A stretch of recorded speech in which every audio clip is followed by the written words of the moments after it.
إن الحمد لله نحمده ونستعينه ونستغفره ونعوذ بالله من شرور أنفسنا وسيئات أعمالنا من يهده الله فلا مضل له ومن يضلل فلا هادي له أشهد أن لا إله إلا الله وأشهد أن محمدا عبده ورسوله اللهم صل وسلم وبارك على نبينا محمد وعلى آله وصحبه ومن اتبع بهداه إلى يوم القيامة وبعد. Hadirin jamaah sekalian yang saya muliakan, alhamdulillah segala puji kita panjatkan kepada Allah Jalla fi'ula yang dengan izinnya, dengan izin Allah, dengan taufik dari Allah Subhanahu wa ta'ala, kita bisa bertemu kembali di masjid ini, Masjid Ali bin Abi Thalib radhiyallahu anhu, untuk melanjutkan kajian Kitab Tauhid yang membahas di dalamnya bagaimana kita mentauhidkan Allah Subhanahu wa ta'ala dengan tauhid uluhiyah yang diterima oleh Allah Subhanahu wa ta'ala.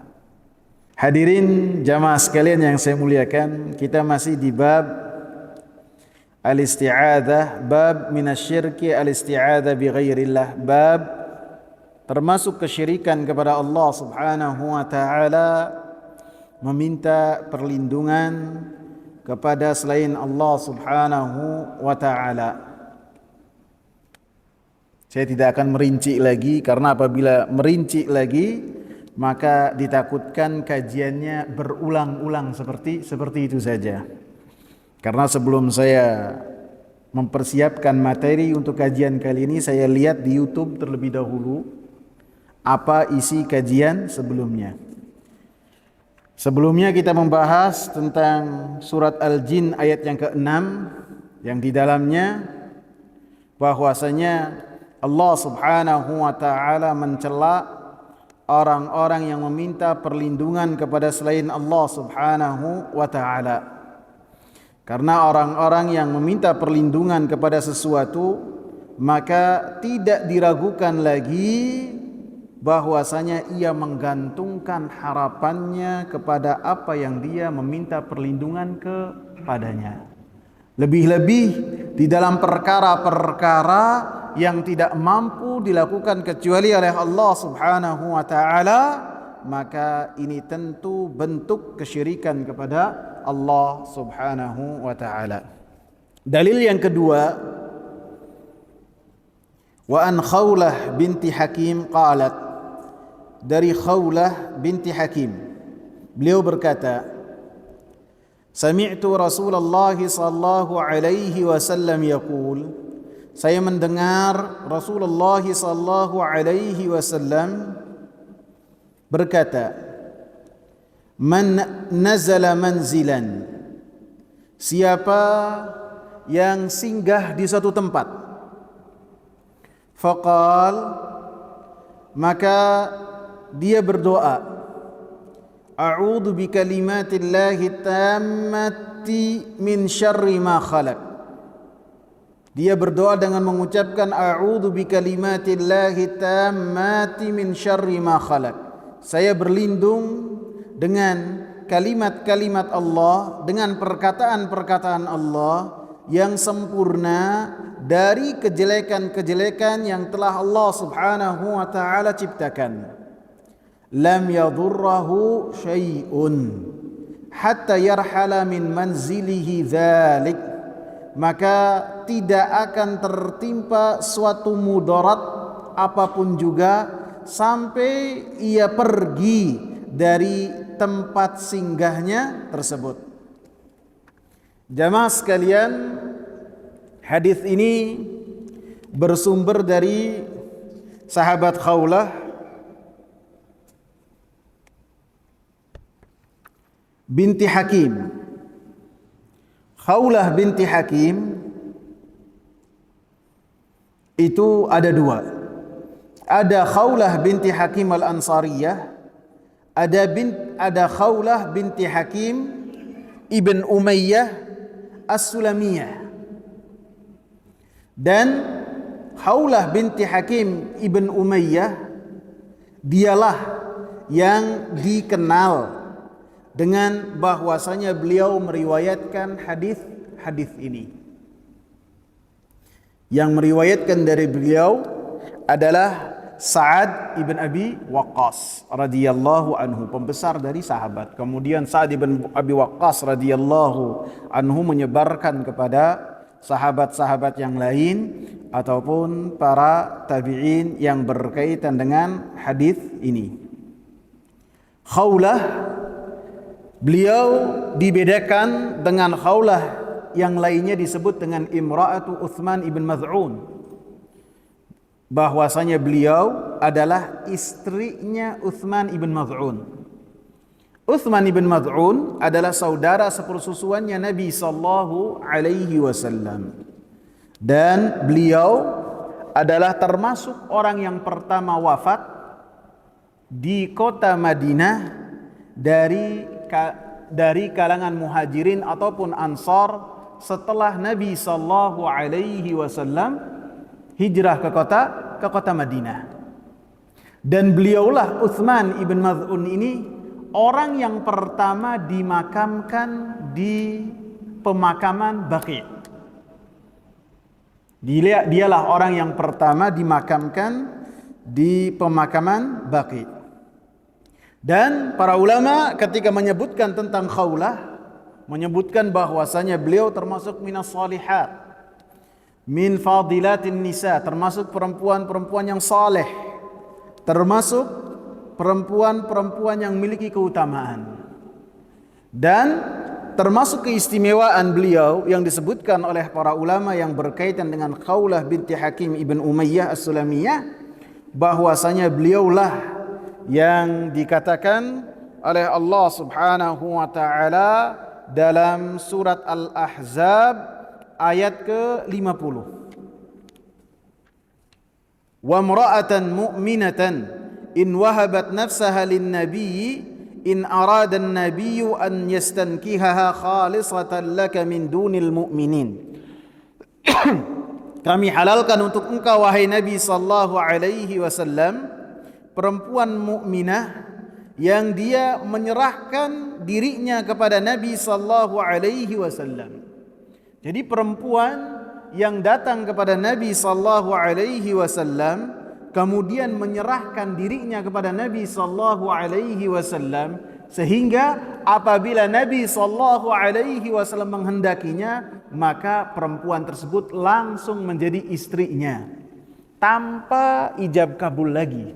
Dan hukum ini khusus hanya dimiliki oleh Nabi sallallahu alaihi wasallam, karena Allah katakan khalisatan laka min dunil mu'minin. Hal ini adalah khusus untuk engkau tanpa orang-orang yang beriman selain engkau. Karena sebelumnya Allah Subhanahu wa taala dalam surat Al-Ahzab ayat ke-50 ini disebutkan, Allah menyebutkan tentang siapa-siapa saja yang boleh dinikahi oleh Nabi sallallahu alaihi wasallam, yang sifatnya itu secara umum berlaku untuk Nabi dan berlaku untuk selain Nabi sallallahu alaihi wasallam dari umatnya Nabi sallallahu alaihi wasallam. Disebutkan secara terperinci siapa saja. Kemudian setelahnya Allah Subhanahu wa taala sebutkan yang berkaitan khusus untuk Nabi sallallahu alaihi wasallam, yaitu seorang perempuan ketika dia menawarkan diri kepada Nabi sallallahu alaihi wasallam, kemudian apabila Nabi sallallahu alaihi wasallam mengiyakan, maka otomatis perempuan tersebut langsung menjadi istrinya Nabi sallallahu alaihi wasallam. Adapun selainnya, selain Nabi maka tidak boleh. Adapun yang boleh apabila seseorang menawarkan kepada lelaki yang dia anggap pantas untuk adiknya, untuk kakaknya, atau untuk anaknya ataupun lainnya, ketika menawarkan kepada orang-orang yang saleh yang berhak untuk memberikan tarbiyah kepada mahramnya, maka itu hukum yang berbeda. Sebagaimana Umar bin Khattab radhiyallahu anhu menawarkan kepada Abu Bakar dan kepada Utsman Hafsah putrinya, ketika beliau mendapati bahwasanya putrinya menjadi janda. Maka Abu Bakar radhiyallahu anha ketika ditawari oleh Umar bin Khattab, beliau diam. Adapun ketika Utsman diberikan tawaran oleh Umar bin Khattab radhiyallahu anhu, maka Utsman radhiyallahu anhu tidak menerimanya. Maka kata Umar bin Khattab saruh, orang yang tidak berbasa basi, suka ya dibilang, enggak suka ya dibilang. Maka beliau berkata kepada Utsman, apa yang telah engkau jawab lebih saya sukai daripada teman saya yang satunya ini diam tidak berkata apapun juga. Maka Abu Bakar kemudian mengabarkan kepada Umar setelah Rasulullah sallallahu alaihi wasallam menkhitbah Hafsah bahwasanya beliau sering mendengar Nabi sallallahu alaihi wasallam menyebut namanya Hafsah putrinya Umar ibn al-Khattab radhiyallahu anhuma. Kemudian itu termasuk dari keutamaan yang dimiliki oleh Khawlah. Jadi beliau tercantum dari beliau hadis yang berkaitan dengan seseorang yang singgah di satu tempat. Kemudian berkaitan juga disebutkan oleh Imam Ibn Athir dalam kitab beliau Usdul Ghabah ketika membahas tentang Haulah ibn Hakim, menyebutkan hadis bahwasanya Haulah berkata kepada Nabi sallallahu alaihi wasallam ketika Nabi sallallahu alaihi wasallam mengepung kota Taif. Haulah berkata kepada Nabi sallallahu alaihi wasallam, Ya Rasulullah, a'tini in fatahallahu alaika ta'ifa Khuliyya Badiyah binti Ghailan wa Fari'ah binti Aqil. Wahai Rasulullah sallallahu alaihi wasallam, apabila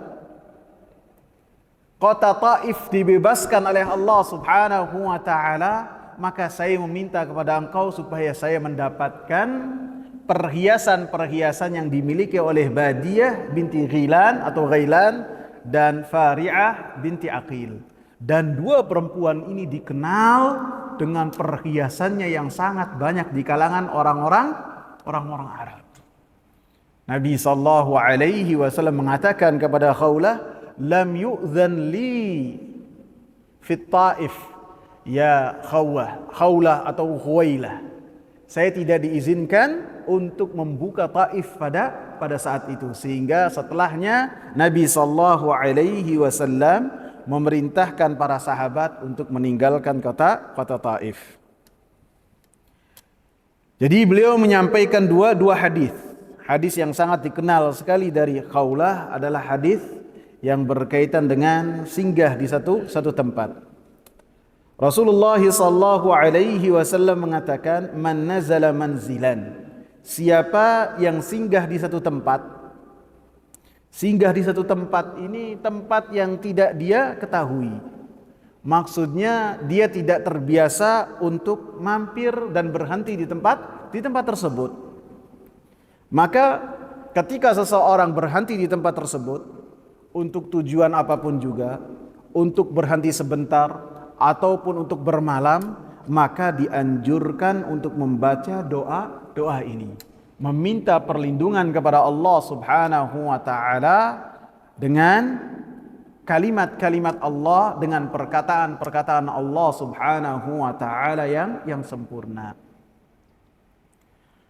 Karena kebiasaan orang-orang Arab jahiliyah bahwasanya mungkin sudah saya bahas juga ketika yang berkaitan dengan surat Al-Jin ayat yang ke-6, bahwasanya orang-orang Arab jahiliyah mereka apabila singgah di satu tempat melakukan perjalanan, kemudian singgah di satu tempat, maka ketika mereka sampai di tempat tersebut, di lembah tersebut, mereka berkata, na'udzu bi sayyidi hadzal wadi min sufaha'i qaumi.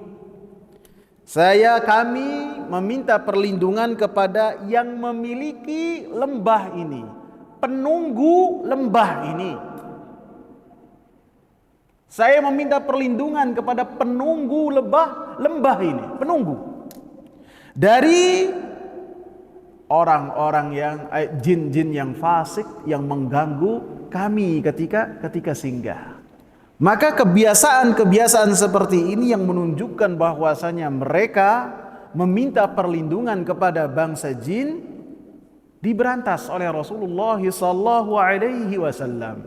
Karena hal ini termasuk kesyirikan kepada Allah Subhanahu wa taala. Dan termasuk metode Rasulullah sallallahu alaihi wasallam dan metode Islam ketika melarang satu perkara, maka tidaklah melarang satu hal kecuali Allah dan Rasulnya memberikan ganti yang lebih baik, yang serupa dengan apa yang telah mereka lakukan, akan tetapi pada intinya mereka melakukan hal yang sama. Apabila sebelumnya mereka orang-orang Arab jahiliyah meminta perlindungan ketika mereka singgah di satu tempat kepada bangsa jin yang menunggu ataupun mereka yakini menunggu tempat yang mereka singgah, maka hal ini dilarang. Dan ketika dilarang, ditutup pintu ini, maka dibuka pintu yang lain yang serupa dengan apa yang mereka lakukan. Akan tetapi pintu yang kedua ini adalah hal yang dengannya mereka ketika melakukannya sifatnya adalah beribadah kepada Allah Subhanahu wa taala. Adapun di pintu pertama apabila mereka melakukannya, maka itu kesyirikan kepada Allah Subhanahu wa taala. Paham ikhwan? Paham apa bingung? Paham ya? Contoh yang lain. Allah Subhanahu wa taala melarang perbuatan zina. Wala taqrabuz zina. Janganlah kalian mendekati zina.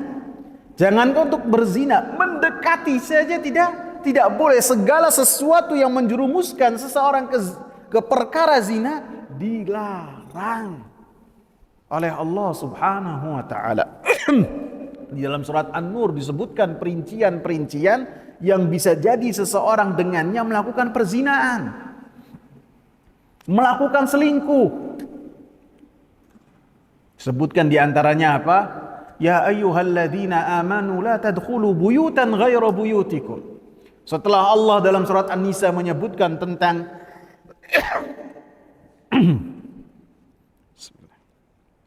Alhamdulillah. Di dalam surat An-Nur, Alhamdulillah, Allah Subhanahu wa taala membahas tentang perzinaan. Apa hukum perzinaan?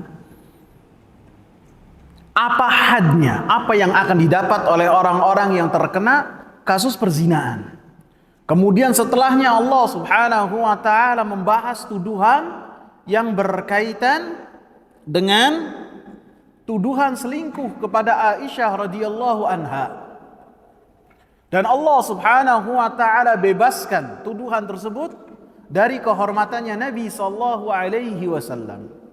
Kemudian di ayat yang berikutnya Allah Subhanahu wa taala sebutkan tentang hal-hal yang menjerumuskan seseorang kepada perzinaan. Dalam ayat yang ke-27 Allah Subhanahu wa taala sebutkan, Ya ayyuhalladzina amanu la tadkhulu buyutan ghaira buyutikum hatta tasta'nisu wa tusallimu ala ahliha. Wahai orang-orang yang beriman, janganlah kalian masuk ke rumah-rumah yang rumah tersebut bukan rumah kalian kecuali ketika mau masuk izin terlebih dahulu, boleh masuk ataukah tidak. Jangan sampai masuk kemudian mendapati lawan jenis dalam keadaan yang tidak layak untuk dilihat oleh orang lain. Baik itu yang masuk lelaki ataupun yang masuk berkunjung perempuan, sama saja, tidak boleh masuk kecuali harus izin terlebih dahulu. Kemudian di ayat yang berikutnya, ayat yang ke-30, termasuk hal-hal yang menjerumuskan ke perzinaan apa? Pandangan mata. Allah Subhanahu wa taala katakan, "Qul lil mu'minina yaghuddu min absarihim wa yahfadhu furujahum, dzalika azka lahum, innallaha khabirum bima yasna'un." Wa kullil mu'minati yaghdudna min absarihinna wa yahfadna furujahunna. Allah Subhanahu wa taala katakan pada ayat yang ke-30 dari surat An-Nur, katakanlah kepada orang-orang yang beriman supaya mereka tundukkan pandangan mata mereka, dengannya mereka akan menjaga kemaluan mereka.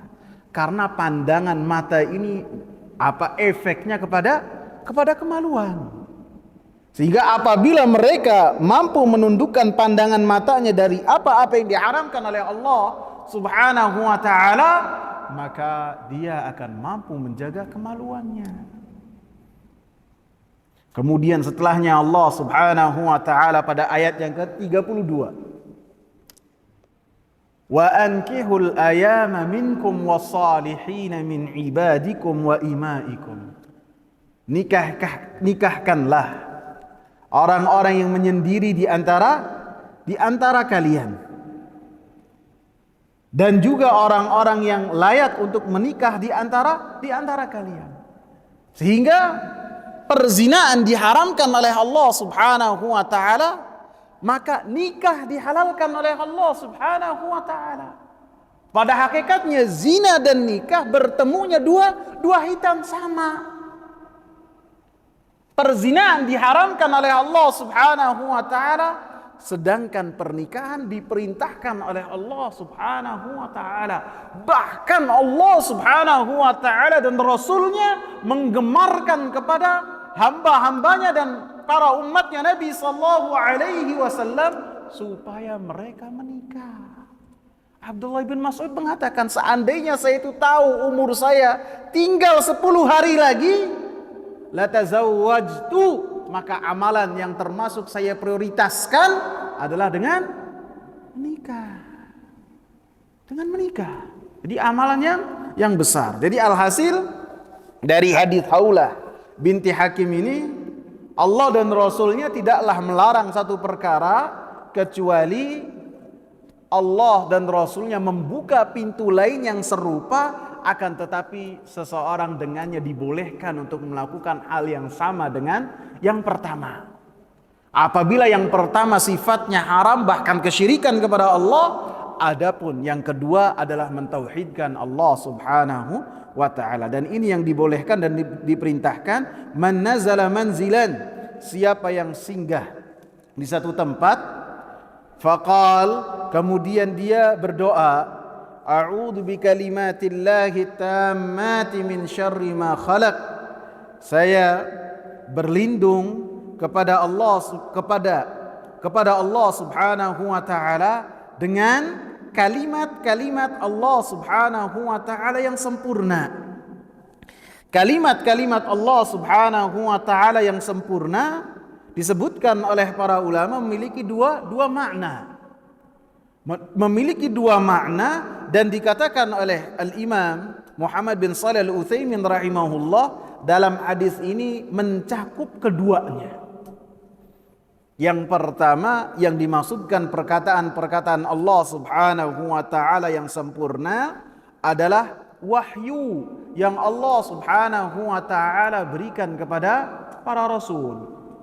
Wahyu yang Allah Subhanahu wa ta'ala berikan kepada para nabi yang kemudian menjadi pedoman bagi umatnya, para nabi dan para rasul dalam mereka menjalankan hidup. Maka itulah perkataan-perkataan Allah Subhanahu wa taala. Dan ini disebut dengan kalimat asy-syar'iyyah, kalimat yang syar'i, yang sifatnya yang Allah Subhanahu wa taala berikan kepada para rasul. Adapun kepada kita adalah yakni Al-Qur'anul Karim. Adapun al-kauniyah yang kedua, yang maknanya perkataan-perkataan Allah Subhanahu wa taala adalah perkataan kun fayakun. Kun fayakun yang Allah Subhanahu wa taala dengannya mengatur alam semesta, itu adalah perkataan Allah Subhanahu wa taala yang sempurna, yang Allah Subhanahu wa taala maksudkan dalam hadis ini. Syekhul Islam Ibnu Taimiyah rahimahullah lebih menegaskan dan lebih merajihkan bahwasanya yang dimaksud dengan bi kalimatillahi tammati dalam hadis ini adalah al-kalimat al-kauniyah yang artinya kun fayakun, yang Allah Subhanahu wa taala sebutkan seperti dalam surat An-Nahl ayat ke-40, innama qauluna li syai'in idza aradnahu an naqula lahu kun fayakun. Sesungguhnya perkataan kami terhadap sesuatu apabila kami menginginkannya, maka kami akan mengatakan kepada sesuatu tersebut kun, jadilah, maka perkara tersebut akan langsung jadi. Dan setiap perkataan kauniyah ataupun syar'iyah, kalau syar'iyah apa artinya tadi? Bingung apa enggak nih?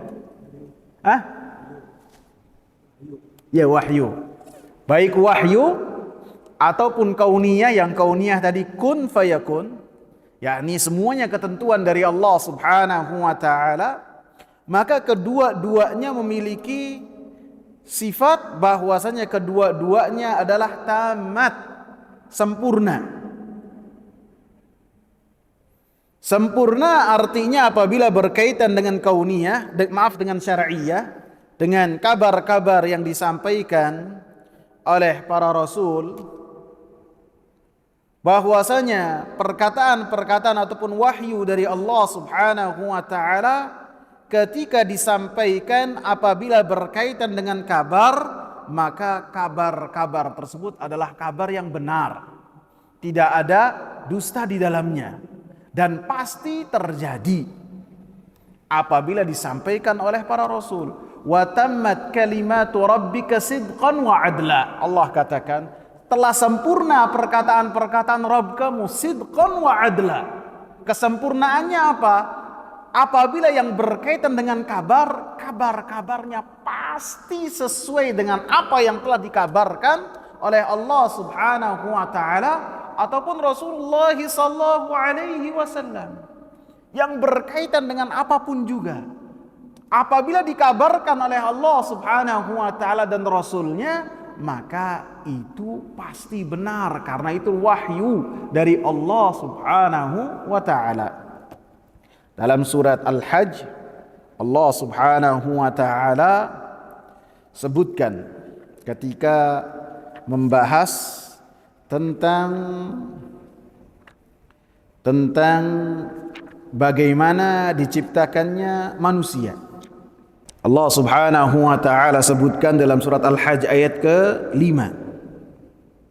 Ya ayyuhan nasu in kuntum fi raibin minal ba'thi fa inna khalaqnakum min turabin thumma min nutfatin thumma min 'alaqatin thumma min mudghatin mukhallaqatin wa ghairi mukhallaqatin linubayyana lakum. Allah katakan, wahai manusia, jika kamu meragukan hari kebangkitan, karena manusia yang ada di hadapan Rasulullah sallallahu alaihi wasallam, orang-orang Arab jahiliyah yang Nabi diutus kepada mereka, mereka ketika berkaitan dengan tauhid rububiyah, mereka meyakininya. Siapa yang menciptakan mereka? Mereka mengatakan Allah. Siapa yang menciptakan langit dan bumi? Mereka mengatakan Allah. Yang mereka ingkari diantaranya adalah yang berkaitan dengan dibangkitkannya manusia setelah menjadi tulang belulang, maka mereka mengingkari hal tersebut. Sehingga Allah Subhanahu wa taala katakan, wahai para manusia, jika kalian ragu dengan hari dibangkitkannya kalian, maka sungguhnya kami telah menjadikan kalian dari tanah, kemudian dari setetes mani, kemudian dari segumpal darah, kemudian setelah segumpal darah, segumpal daging yang sempurna dan yang tidak sempurna, agar kami jelaskan kepada kalian. Antum bayangkan kalau kita sekarang dengan kemajuan teknologi, bahkan ada apa yang bisa melihat di perut, apa namanya, USG ya. Ada USG pun, apa, medis telah membahas tentang bagaimana terbentuknya janin di rahim seorang ibu. Ini pembahasan kita sekarang. Ini apabila dibahas 1500 tahun yang lalu, kemudian Nabi Muhammad SAW membahas tentang bagaimana diciptakannya manusia dan keluar dari rahim seorang ibu, maka ini sesuatu yang luar biasa. Mau tuduhan dari mana apabila Nabi mencontek? Siapa yang tahu pembahasan ini pada saat itu? Tidak ada. Sehingga seorang Abdullah bin Mas'ud radhiyallahu anhu ketika membahas tentang bagaimana terbentuknya janin di dalam perut seorang ibu, beliau mengatakan, laqad haddatsani Nabi sallallahu alaihi wasallam wa huwa shadiqul masduq. Telah mengabarkan kepada saya Nabi, dan dia adalah orang yang benar dan dibenarkan. Karena pembahasannya pada saat itu levelnya manusia tidak sampai ke dalam hal tersebut. Kemudian disebutkan oleh Abdullah bin Mas'ud hadis dari Rasulullah sallallahu alaihi wasallam, tahapan hari-hari bagaimana mani itu, berapa hari kemudian menjadi segumpal darah, kemudian menjadi segumpal daging, dan kemudian ditiupkan ruh. Tidak diketahui pada saat itu kecuali dengan wahyu dari Allah Subhanahu wa ta'ala. Dan kesempurnaan perkataan Allah Subhanahu wa ta'ala yang berkaitan dengan hukum-hukum, maka setiap hukum-hukum yang Allah Subhanahu wa ta'ala sebutkan dalam Al-Quran dan Rasulullah sallallahu alaihi wasallam sebutkan dalam sunnah-sunnahnya, dan itu semua adalah wahyu dari Allah, maka di dalamnya kesempurnaannya berupa keadilan ditegakkan oleh Allah Subhanahu wa ta'ala dengan setegak-tegaknya. Itu makna kesempurnaan perkataan Allah Subhanahu wa ta'ala. Kemudian dalam hadis ini Rasulullah sallallahu alaihi wasallam sebutkan, min syarri ma khalaq, dari kejelekan apa yang telah Allah Subhanahu wa ta'ala ciptakan. Jadi Allah Subhanahu wa ta'ala menciptakan segala sesuatu. Allah Subhanahu wa ta'ala menciptakan yang baik. Allah Subhanahu wa ta'ala menciptakan yang jelek. Akan tetapi dari adab kita ketika menisbatkan kepada Allah Subhanahu wa ta'ala, maka hendaknya kita tidak menisbatkan sesuatu yang jelek kepada Allah Subhanahu wa ta'ala. Itu termasuk adab kita. Dan menisbatkan kepada Allah Subhanahu wa ta'ala perkara yang baik. Dalam ayat Allah Subhanahu wa ta'ala katakan, fa idza maridtu fahuwa yashfin. Apabila saya sakit, maka Allah Subhanahu wa ta'ala yang menyembuhkanku. Perkataan, kalau tidak salah Nabi Ibrahim dalam ayat tersebut, tidak lafadznya, tidak konteksnya itu, apabila Allah memberikan saya sakit, apabila lafaznya demikian menisbatkan sakit itu kepada Allah Subhanahu wa taala. Walaupun pada hakikatnya hal tersebut tidaklah terjadi kecuali atas ketentuan dari Allah Subhanahu wa taala. Fahuwa yashfin, dialah Allah Subhanahu wa taala yang menyembuhkanku. Dalam surat Al-Jin Allah Subhanahu wa taala menyebutkan sebagian adab yang baik yang dilakukan oleh bangsa jin. Dalam ayat yang ke-9, mereka mendapati bahwasanya ketika mereka mendekati langit untuk mencuri kabar dari langit, mereka mendapati penjagaan yang sangat ketat. Tidak seperti biasanya. Sehingga mereka saling bertanya-tanya di antara mereka. Termasuk pernyataan mereka yang Allah abadikan dalam surat Al-Jin ayat yang ke-10. Wa anna la nadri asyarrun urida biman fil ardi am arada bihim rabbuhum rasyada. Dan sesungguhnya kami tidak mengetahui dengan adanya penjagaan yang sangat ketat tersebut, apakah diinginkan terhadap penghuni bumi itu kejelekan, ataukah Allah Subhanahu wa taala menginginkan kepada penghuni bumi itu kebaikan. Bisa antum pegang enggak? Bisa antum pahami enggak? Mereka mengatakan ketika terjadi penjagaan yang sangat ketat ini, yang tidak seperti biasanya, kami tidak tahu apakah kejelekan yang diinginkan untuk penghuni bumi, ataukah Rob mereka menginginkan untuk penghuni bumi itu kebaikan. Bisa antum perhatikan? Ketika yang berkaitan dengan kejelekan, bangsa jin ini tidak menisbatkan hal tersebut kepada Allah Subhanahu wa taala, tidak. Akan tetapi mereka mengatakan diinginkan. Padahal menjadi suatu yang pasti bahwasanya yang menginginkan apabila hal itu terjadi adalah Allah Subhanahu wa taala. Akan tetapi mereka beradab kepada Allah Subhanahu wa taala untuk tidak menisbatkan kejelekan-kejelekan kepada Allah Subhanahu wa taala, akan tetapi menisbatkan kebaikan kepada Allah Subhanahu wa taala. Jadi termasuk adab ketika membahas tentang perkara-perkara yang jelek, maka yang kejelekan tersebut tidak dinisbatkan kepada Allah Subhanahu wa taala, lebih-lebih menisbatkannya secara mutlak. Akan tetapi Allah Subhanahu wa taala ketika menciptakan sesuatu yang jelek, maka karena satu hikmah yang sangat besar. Karena apa yang telah diciptakan oleh Allah Subhanahu wa taala terbagi menjadi 3 macam. Disebutkan oleh Imam Muhammad bin Shalih Al-Utsaimin rahimahullah.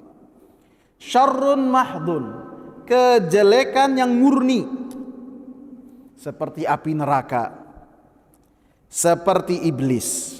Maka ini kejelekan yang murni.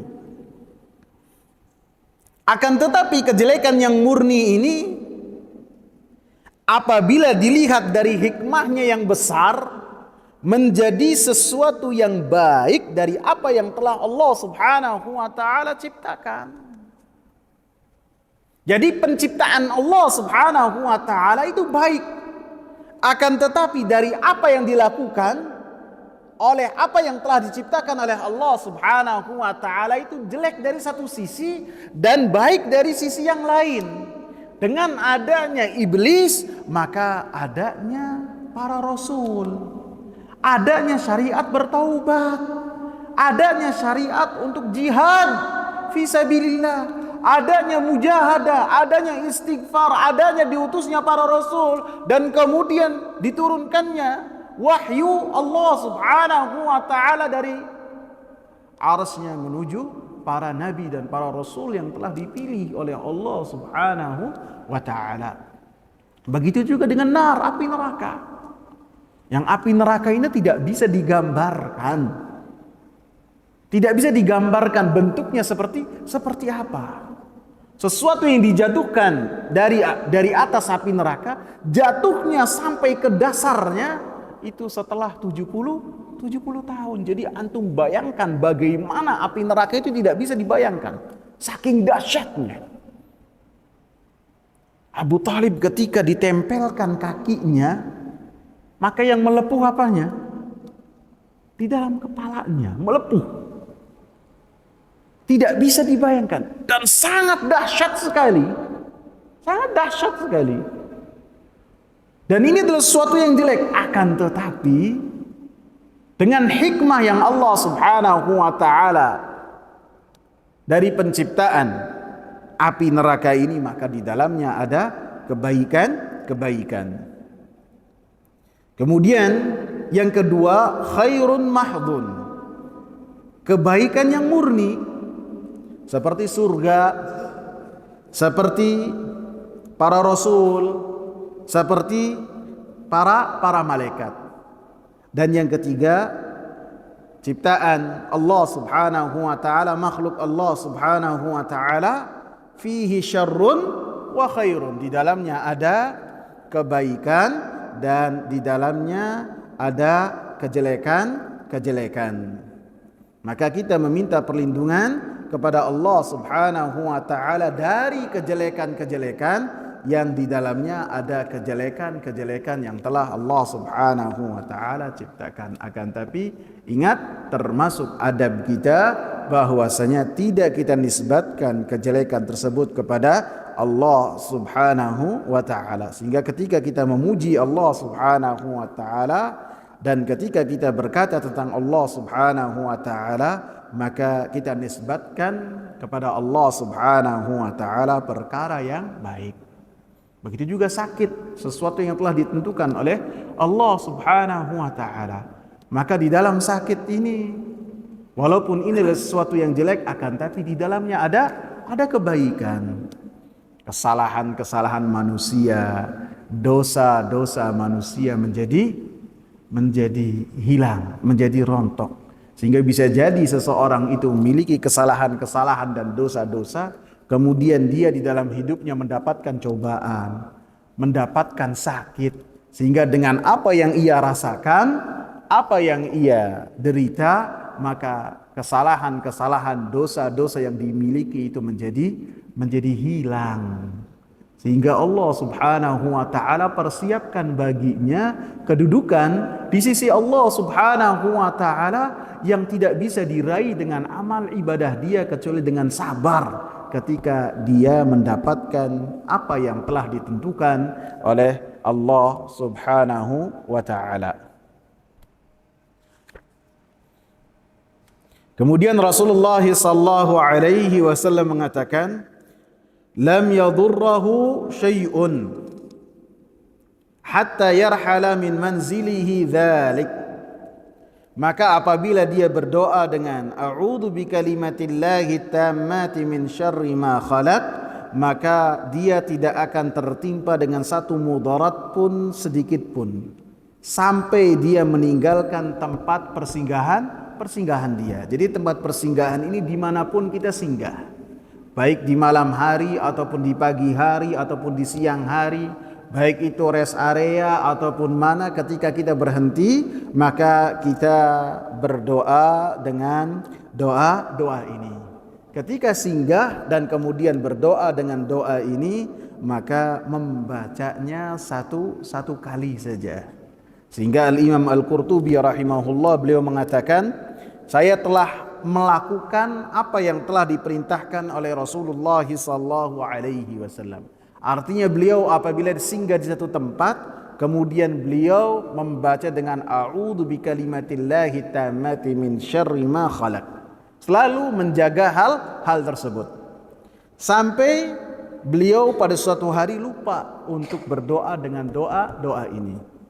Fadakhaltu manzili, kemudian saya masuk di tempat singgah saya, faladaghatni aqrab, maka saya disengat oleh kala jengking.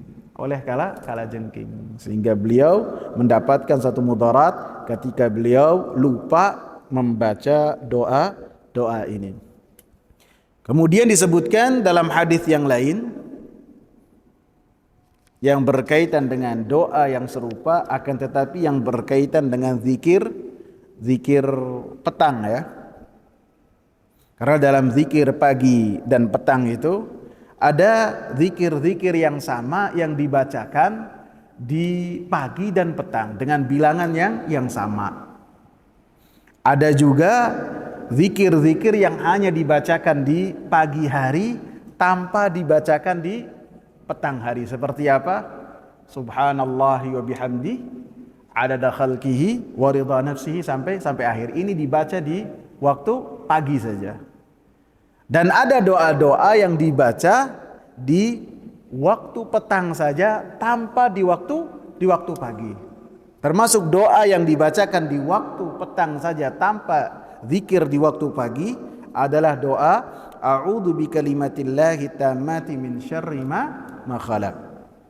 Disebutkan dalam Sahih Muslim bahwasanya ada seseorang dari sahabat Nabi sallallahu alaihi wasallam mengabarkan kepada Nabi sallallahu alaihi wasallam bahwasanya dia tidak bisa tidur di malam hari dikarenakan sengatan kalajengking. Maka Nabi sallallahu alaihi wasallam mengatakan kepada sahabat ini, "Ama innaka law qulta hina amsayta," kalau saja ketika engkau bertemu dengan sore hari, masuk di waktu sore hari ini bisa dikatakan setelah solat asar sampai waktu maghrib. Sebagian ulama mengatakan bahwasanya sore hari amsayta ini dari maghrib sampai isya. Sebagian yang lain menggabungkan setelah asar sampai waktu isya. Apabila engkau mengatakan di waktu petang a'udzu bikalimatillahi tammati min syarri ma khalaq lam yadurraka syai'un, maka engkau tidak akan mendapatkan mudarat sedikit pun. Dalam hadis Imam Ahmad dari Nabi sallallahu alaihi wasallam bahwasanya Nabi sallallahu alaihi wasallam mengatakan, "Man qala hina yumsi a'udzu bikalimatillahi tammati min syarri ma khalaq lam yusibhu hummatun ila an yusbiha." Siapa yang mengucapkan ketika di waktu petang a'udzu bikalimatillahi tammati min syarri ma khalaq, maka dia tidak terkena hummah sampai waktu pagi. Hummah itu adalah demam ataupun sakit yang disebabkan oleh binatang-binatang yang berbisa. Apabila berdoa dengan a'udzu bikalimatillahi tammati min syarri ma khalaq di waktu petang, maka mendapatkan penjagaan dari Allah Subhanahu wa taala. Disebutkan dalam riwayat-riwayat yang lain bahwasanya dibacakannya ketika di waktu petang, di zikir petang ini tiga kali. Ada lagi riwayat yang mengatakan satu kali. Adapun yang berkaitan dengan singgah di tempat yang tidak biasa dia mampir di tempat tersebut, baik perjalanan ataupun bukan di perjalanan, seperti yang tercantum dalam hadis Khawlah, maka dibacanya hanya sekali saja, cukup sekali. Sampai sini paham ya ikhwan? Paham ya? Kita lanjutkan ke fihi masail. Di dalam dua dalil ini ada beberapa pelajaran. Ada 5 pelajaran. Yang pertama, al-ula tafsiru ayatil jin. Tafsir dari surat Al-Jin ayat yang ke-6 sudah kita bahas. Ats-tsaniyatu kaunuhu minasyirki, bahwasanya meminta perlindungan kepada bangsa jin yang tercantum dalam surat Al-Jin ayat ke-6, maka termasuk meminta perlindungan kepada selain Allah Subhanahu wa taala, dan itu termasuk ke dalam kesyirikan kepada Allah Subhanahu wa taala.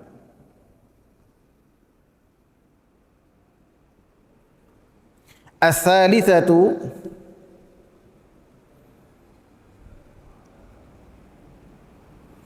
pelajaran yang ketiga, al-istidlalu ala dzalika bil hadits,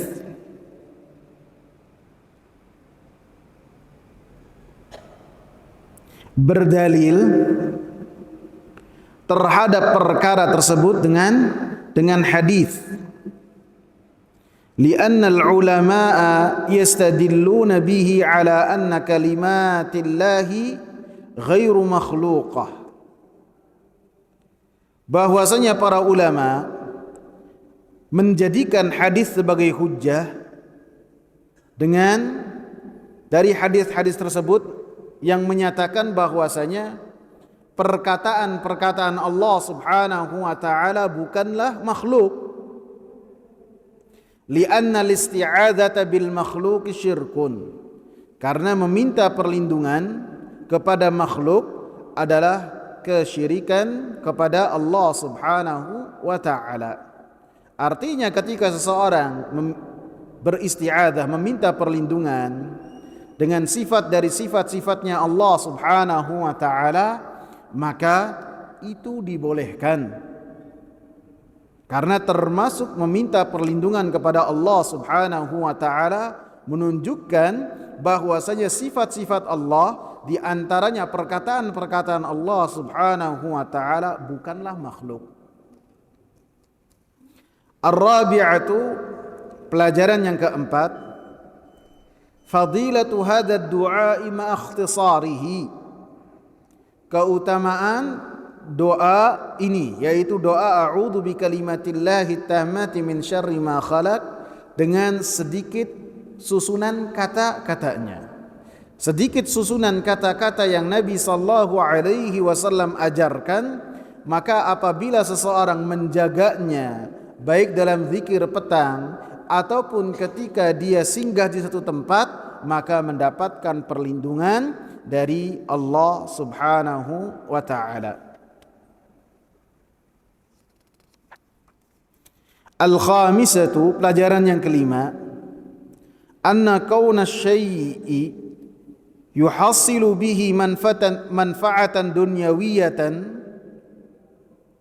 bahwasanya sesuatu yang sifatnya memberikan manfaat dunia kepada seseorang, manfaat dunia tersebut min kaffi syarrin, yaitu ketika seseorang tertahan dari kejelekan, terlindungi dari kejelekan, au jalbi naf'in, dan terlindungi atau mendapatkan manfaat, la yadullu ala annahu laisa minasyirki, bahwasanya hal tersebut bukanlah dari kesyirikan kepada Allah Subhanahu wa taala. Artinya bisa jadi ketika seseorang mendapatkan manfaat dari apa yang ia lakukan, baik itu manfaat-manfaat dunia ataupun manfaat-manfaat yang manfaat dunia seperti selamat dari kejelekan ataupun mendapatkan manfaat,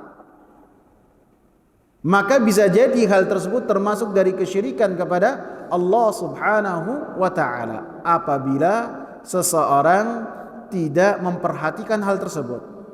Dicontohkan oleh Al-Imam Muhammad bin Shalih Al-Utsaimin rahimahullah, mithalu dzalika al-jin, contohnya adalah bangsa jin.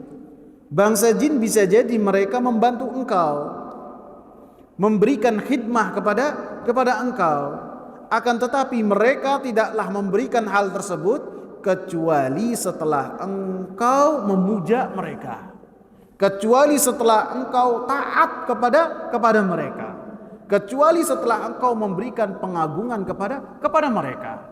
Sehingga bisa jadi orang yang ketika tunduk dan meminta bantuan dari bangsa jin mendapatkan manfaat, bisa terbang, bahkan bisa jadi ada di Arafah di ketika manusia menunaikan ibadah haji dan berkumpul di Arafah, bisa. Dan ini satu manfaat. Akan tetapi itu tidaklah melepas apa yang telah ia lakukan dari bentuk bahwasanya hal tersebut adalah kesyirikan kepada Allah Subhanahu wa taala. Paham apa bingung, ikhwan? Paham ya? Semoga bermanfaat Subhanakallahumma bihamdika asyhadu an la ilaha illa anta astaghfiruka wa atubu ilaik. Assalamu alaikum warahmatullahi wabarakatuh.